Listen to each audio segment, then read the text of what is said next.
আপনারা যে আগে আমার নানার লগে চলতেন পরে ঈদের মধ্যে কেমন মাংস খাইতেন মানে কেমন খাওয়া খাইতেন? অভিজ্ঞতা তোর না না হ্যাঁ। আমি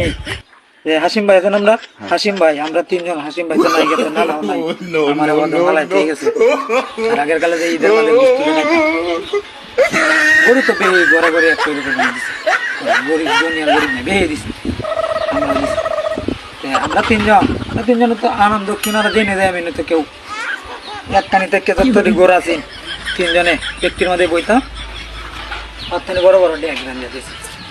4-5টা নেই বুঝতে তো অভাব নাই কোরবানির বুঝতে রাঁধছে হাসিম ভাই আমি তোর নানা তিনজনে মুসলারা বিষয়ে বইছি আর আমরা খাওয়ানোর ডিস্ট্রিক্টে একখানি বড় আছে অর্থানি বড় বড় দিত খাওয়াত বইলে পুরান মন যাইছে না খাইছি খাইটায় উঠটা তিনজনে মিললে আগে গেছি বন্ধ যায় তিনজনে বইয়া আগা দিছি ভাই 3 বন্ধু মিললে জায়গাটা জায়গা এই ক্ষেত্রে ধান লাগাইলে